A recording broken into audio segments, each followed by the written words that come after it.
ನಾಳೆ ದೆಹಲಿಯಲ್ಲಿ ಕಾವೇರಿ ನೀರು ನಿರ್ವಹಣಾ ಸಮಿತಿ ಸಭೆಯಲ್ಲಿ ನೀರು ಹಂಚಿಕೆ ನಿರ್ಧಾರ ಆಗುತ್ತಾ? ಕೆಆರ್ಎಸ್ ಜಲಾಶಯದಲ್ಲಿ ಖಾಸಗಿ ಕಂಪನಿಯಿಂದ ಮಣ್ಣು ಪರೀಕ್ಷೆ, ರೈತರ ವಿರೋಧ, ಮಾಜಿ ಸಚಿವ ಜಮೀರ್ಗೆ ಫಾರಿನ್ ಟೂರ್ ಸಂಕಷ್ಟ. ಈ ಎಲ್ಲ ಸುದ್ದಿಗಳನ್ನು ನೋಡೋಣ ಕರ್ನಾಟಕ ಟಾಪ್ 20ಯಲ್ಲಿ. ಕಾವೇರಿ ನದಿ ನೀರಿನ ಹಂಚಿಕೆ ಕುರಿತು ಮಹತ್ವದ ಬೆಳವಣಿಗೆಯಾಗಿ ಕಾವೇರಿ ನೀರು ನಿರ್ವಹಣಾ ಸಮಿತಿ ಸಭೆ ನಾಳೆ ದೆಹಲಿಯಲ್ಲಿ ನಡೆಯಲಿದೆ. ನಾಳಿನ ಸಭೆಯಲ್ಲಿ ಕರ್ನಾಟಕ ಮತ್ತು ತಮಿಳುನಾಡು ತಮ್ಮ ತಮ್ಮ ವಾದಗಳನ್ನು ಮಂಡಿಸಲಿವೆ. ಈ ಬಾರಿ ರಾಜ್ಯದಲ್ಲಿ ಮುಂಗಾರು ಮಳೆ ತೀವ್ರ ಕೊರತೆಯಾಗಿರುವ ಹಿನ್ನೆಲೆಯಲ್ಲಿ ತಮಿಳುನಾಡಿಗೆ ನೀರು ಹರಿಸಲು ಸಾಧ್ಯವಿಲ್ಲ ಎಂದು ಕರ್ನಾಟಕ ಸ್ಪಷ್ಟ ನಿಲುವು ತೆಗೆದುಕೊಳ್ಳಲಿದ್ದು, ಸಂಕಷ್ಟ ಸೂತ್ರ ಅನುಸರಿಸುವಂತೆ ಸಮಿತಿಗೆ ಮನವಿ ಮಾಡಲಿದೆ. ಮತ್ತೊಂದೆಡೆ ಕಾವೇರಿ ನೀರು ಹಂಚಿಕೆ ವೇಳಾಪಟ್ಟಿಯಂತೆ ತನ್ನ ಪಾಲಿನ ನೀರನ್ನ ಬಿಡುಗಡೆ ಮಾಡಬೇಕೆಂದು ತಮಿಳುನಾಡು ಪಟ್ಟು ಹಿಡಿದಿದೆ. ಜೂನ್ ತಿಂಗಳಿಗೆ 9.19 ಟಿಎಂಸಿ ಹಾಗೂ ಜುಲೈ ತಿಂಗಳಿಗೆ 31.24 ಟಿಎಂಸಿ ಸೇರಿ ಒಟ್ಟು 40.43 ಟಿಎಂಸಿ ನೀರನ್ನು ಕರ್ನಾಟಕ ಹರಿಸಬೇಕೆಂದು ತಮಿಳುನಾಡಿನ ವಾದವಾಗಿದೆ. ಆದರೆ ಕಳೆದ 2 ತಿಂಗಳಲ್ಲಿ ಕರ್ನಾಟಕದಿಂದ ತಮಿಳುನಾಡಿಗೆ ಕೇವಲ ಸುಮಾರು 4 ಟಿಎಂಸಿ ನೀರು ಮಾತ್ರ ಹರಿದಿದ್ದು, ಉಳಿದ ಪ್ರಮಾಣದ ನೀರನ್ನು ತಕ್ಷಣ ಬಿಡುಗಡೆ ಮಾಡುವಂತೆ ತಮಿಳುನಾಡು ಸಮಿತಿಯ ಮುಂದೆ ಒತ್ತಾಯಿಸಲಿದೆ. ಉಭಯ ರಾಜ್ಯಗಳ ವಾದಗಳನ್ನು ಆಲಿಸಿದ ಬಳಿಕ ಪ್ರಸ್ತುತ ಪರಿಸ್ಥಿತಿಯಲ್ಲಿ ಕರ್ನಾಟಕ ತಮಿಳುನಾಡಿಗೆ ಎಷ್ಟು ಪ್ರಮಾಣದ ನೀರು ಬಿಡಬೇಕು ಎಂಬ ಬಗ್ಗೆ ಕಾವೇರಿ ನೀರು ನಿರ್ವಹಣಾ ಸಮಿತಿ ಅಂತಿಮ ನಿರ್ಧಾರ ಕೈಗೊಳ್ಳಲಿದೆ. ಕೆಆರ್ಎಸ್ ಜಲಾಶಯದಲ್ಲಿ ಅಧಿಕೃತ ಅನುಮತಿ ಪಡೆಯದೆ ಖಾಸಗಿ ಕಂಪನಿ ಮಣ್ಣು ಪರೀಕ್ಷೆ ನಡೆಸುತ್ತಿರುವುದು ತೀವ್ರ ವಿವಾದಕ್ಕೆ ಕಾರಣವಾಗಿದೆ. ಮಂಡ್ಯ ಜಿಲ್ಲೆಯ ಶ್ರೀರಂಗಪಟ್ಟಣ ತಾಲೂಕಿನ ಕೃಷ್ಣರಾಜಸಾಗರ ಜಲಾಶಯದ ಒಳಗೆ ಖಾಸಗಿ ಕಂಪನಿಯೊಂದು ಭಾರಿ ಯಂತ್ರೋಪಕರಣಗಳನ್ನು ಬಳಸಿ ಮಣ್ಣು ಪರೀಕ್ಷೆ ನಡೆಸುತ್ತಿದೆ. ಬೆಂಗಳೂರು ನೀರು ಸರಬರಾಜು ಮತ್ತು ಒಳಚರಂಡಿ ಮಂಡಳಿ ವತಿಯಿಂದ ಹಮ್ಮಿಕೊಳ್ಳಲಾಗಿರುವ ಕಾವೇರಿ 6ನೇ ಹಂತದ ಕುಡಿಯುವ ನೀರು ಸರಬರಾಜು ಯೋಜನೆಯ ಕಾಮಗಾರಿ ಆರಂಭಿಸುವ ಮುನ್ನ ಈ ಮಣ್ಣು ಪರೀಕ್ಷೆ ನಡೆಸಲಾಗುತ್ತಿದೆ ಎಂದು ತಿಳಿದುಬಂದಿದೆ. ಟೆಂಡರ್ ಪಡೆದಿರುವ ಖಾಸಗಿ ಸಂಸ್ಥೆಯು ಡ್ಯಾಂ ಹಿನ್ನೀರು ಪ್ರದೇಶದಲ್ಲಿ ಯಂತ್ರಗಳನ್ನು ಅಳವಡಿಸಿ ಈ ಕಾರ್ಯಕ್ಕೆ ಮುಂದಾಗಿದೆ.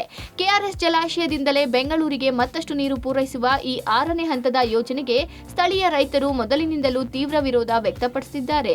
ರೈತರ ನಿರಂತರ ಆಕ್ರೋಶದ ನಡುವೆಯೂ ರಾಜ್ಯ ಸರ್ಕಾರ ಮಾತ್ರ ಯೋಜನೆಯನ್ನು ಕೈಬಿಡದೆ ಮುಂದುವರಿಸುತ್ತಿರುವುದು ರೈತ ಸಮುದಾಯದ ಕೆಂಗಣಿಗೆ ಗುರಿಯಾಗಿದೆ. ಕಳೆದ ವಾರವಷ್ಟೇ ಅಧಿಕಾರಿಗಳು ತಮ್ಮ ತಾಂತ್ರಿಕ ಸಿಬ್ಬಂದಿ ಜಲಾಶಯದ ವ್ಯಾಪ್ತಿಯಲ್ಲಿ ಸರ್ವೆ ಕಾರ್ಯಕ್ಕೆ ಮುಂದಾಗಿದ್ರು. ಆದರೆ ರೈತರು ಸ್ಥಳಕ್ಕೆ ಧಾವಿಸಿ ತೀವ್ರ ಪ್ರತಿಭಟನೆ ನಡೆಸಿದ ಕಾರಣ ಅಧಿಕಾರಿಗಳು ಸರ್ವೆ ಕಾರ್ಯವನ್ನ ಅರ್ಧಕ್ಕೆ ನಿಲ್ಲಿಸಿ ವಾಪಸ್ ತೆರಳಿದ್ರು. ಮಾಜಿ ಸಚಿವ ಜಮೀರ್ ಅಹಮದ್ ಖಾನ್ಗೆ ಆದಾಯ ಮೀರಿ ಆಸ್ತಿ ಗಳಿಸಿರುವ ಪ್ರಕರಣದಲ್ಲಿ ಮತ್ತೊಮ್ಮೆ ಸಂಕಷ್ಟ ಎದುರಾಗಿದೆ. ಲೋಕಾಯುಕ್ತ ತನಿಖೆಯಲ್ಲಿ ಹಲವು ಮಾಹಿತಿಗಳು ಬಯಲಾಗಿವೆ. ಮಾಜಿ ಸಚಿವ ಜಮೀರ್ ವಿದೇಶಕ್ಕೆ ತೆರಳಿರುವ ಮಾಹಿತಿಯನ್ನ ಮುಚ್ಚಿಟ್ಟಿದ್ದಾರೆ. ಜೀವಮಾನದಲ್ಲಿ 3 ಬಾರಿ ಮಾತ್ರ ವಿದೇಶ ಪ್ರಯಾಣ ಅಂತ ಮಾಹಿತಿ ಕೊಟ್ಟಿದ್ದಾರೆ. ಆದರೆ ಈ ಬಗ್ಗೆ ತನಿಖೆ ಮಾಡಿದ ಲೋಕಾಯುಕ್ತ ಅಧಿಕಾರಿಗಳು ಏರ್ಲೈನ್ಸ್ ಕಂಪನಿಗಳಿಂದ ಎಲ್ಲಾ ಮಾಹಿತಿಯನ್ನ ಕಲೆ ಹಾಕಿದ್ದಾರೆ. ಮಾಜಿ ಸಚಿವ ಜಮೀರ್ 20ಕ್ಕೂ ಹೆಚ್ಚು ಬಾರಿ ವಿದೇಶ ಪ್ರಯಾಣ ಮಾಡಿರೋದು ಬೆಳಕಿಗೆ ಬಂದಿದೆ. ಈ ಬಗ್ಗೆ ತನಿಖಾ ವರದಿಯಲ್ಲಿ ಎಲ್ಲಾ ಮಾಹಿತಿಯನ್ನ ಲೋಕಾಯುಕ್ತ ಅಧಿಕಾರಿಗಳು ಉಲ್ಲೇಖಿಸಿದ್ದಾರೆ. ಬೆಂಗಳೂರು ನಾಗರಿಕರಿಗೆ ಗುಣಮಟ್ಟದ ಆಡಳಿತ ನೀಡುವ ನಿಟ್ಟಿನಲ್ಲಿ ಬೆಂಗಳೂರು ನಗರ ಅಭಿವೃದ್ಧಿ ಸಚಿವ ಕೃಷ್ಣ ಬೈರೇಗೌಡ ಕೆಲ ಕಟ್ಟುನಿಟ್ಟಿನ ಆದೇಶಗಳನ್ನು ಹೊರಡಿಸುತ್ತಿದ್ದಾರೆ. ಪ್ರಮುಖವಾಗಿ ಟ್ರಾಫಿಕ್ಗೆ ಕಡಿವಾಣ ಹಾಕುವ ನಿಟ್ಟಿನಲ್ಲಿ ರಸ್ತೆ ಸಿಗ್ನಲ್ನಿಂದ 75 ಮೀಟರ್ ಒಳಗಿರುವ ಬಸ್ ನಿಲ್ದಾಣಗಳನ್ನು ಶಿಫ್ಟ್ ಮಾಡೋ ಬಗ್ಗೆ ಹೇಳಿದ್ದಾರೆ. ಈ ನಿಟ್ಟಿನಲ್ಲಿ ಬೆಂಗಳೂರು ಟ್ರಾಫಿಕ್ ಪೊಲೀಸರು ಅಲರ್ಟ್ ಆಗಿದ್ದು, ಈ ಹಿಂದೆ ಬೆಂಗಳೂರಿನ 103 ಬಸ್ ನಿಲ್ದಾಣಗಳನ್ನು ಶಿಫ್ಟ್ ಮಾಡೋಕೆ ಬಿಎಂಟಿಸಿ ಮತ್ತು ಬೆಂಗಳೂರು ಟ್ರಾಫಿಕ್ ಪೊಲೀಸರು ಗುರುತಿಸಿದ್ರು. ಈಗ ಆ ಬಸ್ ನಿಲ್ದಾಣಗಳ ಶಿಫ್ಟಿಂಗ್ ಕಾರ್ಯಕ್ಕೆ ಮರುಜೀವ ಬಂದಿದೆ. ಅದರಂತೆ ಜಿಬಿಎ ಈಗಾಗಲೇ 27 ಬಸ್ ನಿಲ್ದಾಣಗಳನ್ನ ಶಿಫ್ಟ್ ಮಾಡಿದೆ. ಇನ್ನುಳಿದ 36 ಬಸ್ ನಿಲ್ದಾಣಗಳನ್ನ ಆದಷ್ಟು ಬೇಗ ತೆರವುಗೊಳಿಸಿ ಅಂತ ಜಿಬಿಎಗೆ ಬೆಂಗಳೂರು ಟ್ರಾಫಿಕ್ ಪೊಲೀಸರು ಸೂಚನೆ ಕೊಟ್ಟಿದ್ದಾರೆ. ಇದಕ್ಕೆ ಜಿಬಿಎ ಅಧಿಕಾರಿಗಳು 3 ತಿಂಗಳ ಕಾಲಾವಕಾಶ ಕೇಳಿದ್ದಾರೆ. ಜಿಬಿಎ ವ್ಯಾಪ್ತಿಗೆ ಬಾರದೇ ಇರುವ ಬಸ್ ಸ್ಟ್ಯಾಂಡ್ಗಳನ್ನ ಕೂಡ ಗುರುತಿಸಲಾಗಿದೆ. ಹಾಸನ ಜಿಲ್ಲೆಯಲ್ಲಿ ಮಳೆ ನಿಂತರೂ ಮಲೆನಾಡು ಭಾಗಕ್ಕೆ ಪ್ರವಾಸಿಗರ ದಂಡು ಹೆಚ್ಚುತ್ತಲೇ ಇದೆ. ದಿನನಿತ್ಯ ಪ್ರವಾಸಿ ತಾಣಗಳಿಗೆ ನೂರಾರು ಸಂಖ್ಯೆಯಲ್ಲಿ ಪ್ರವಾಸಿಗರು ಆಗಮಿಸ್ತಾ ಇದ್ದಾರೆ. ಕಳೆದ 1 ವಾರದ ಹಿಂದೆ ಸುರಿದ ಮಳೆಗೆ ಸಕಲೇಶಪುರ ತಾಲೂಕಿನ ಹಾನುಪಾಳು ಗ್ರಾಮದ ಸಮೀಪ ಇರುವ ಅಬ್ಬಿ ಫಾಲ್ಸ್ ನೋಡೋದಕ್ಕೆ ಪ್ರವಾಸಿಗರು ಹೆಚ್ಚಿನ ಸಂಖ್ಯೆಯಲ್ಲಿ ಆಗಮಿಸ್ತಾ ಇದ್ದಾರೆ. ಕಳೆದ ವಾರ ಸುರಿದ ಭಾರೀ ಮಳೆಗೆ ಮುನ್ನೆಚ್ಚರಿಕಾ ಕ್ರಮವಾಗಿ ಫಾಲ್ಸ್ಗಳು, ಬೆಟ್ಟ, ಗುಡ್ಡ ಪ್ರದೇಶಗಳಿಗೆ ಪ್ರವಾಸಿಗರಿಗೆ ನಿಷೇಧ ಹೇರಿ ತಾಲೂಕು ದಂಡಾಧಿಕಾರಿ ಸುಪ್ರೀತಾ ಆದೇಶ ಹೊರಡಿಸಿದ್ರು. ಆದರೆ ಹೊರ ಜಿಲ್ಲೆಗಳಿಂದ ಹೆಚ್ಚಿನ ಸಂಖ್ಯೆಯಲ್ಲಿ ಆಗಮಿಸ್ತಾ ಇರುವ ಪ್ರವಾಸಿಗರಿಗೆ ಮಾಹಿತಿಯ ಕೊರತೆ ಇದ್ದು, ಹಸಿರು ಕಾನನ ಮಧ್ಯೆ ರಭಸವಾಗಿ ಹರಿತಾ ಇರುವ ನೀರಿಗಿಳಿದು ಹುಚ್ಚಾಟ ಪ್ರದರ್ಶಿಸ್ತಾ ಇದ್ದಾರೆ. ಜೊತೆಗೆ ಪಾಚಿ ಇರುವ ಕಲ್ಲು, ಬಂಡೆಗಳ ಮೇಲೆ ನಿಂತು ಕುಣಿತ ರೀಲ್ಸ್ ಮಾಡ್ತಾ ಇದ್ದು, ಪೊಲೀಸರು ಬಂದು ವಾರ್ನ್ ಮಾಡಿದ್ರು ಡೋಂಟ್ ಕೇರ್ ಅಂತಿದ್ದಾರೆ.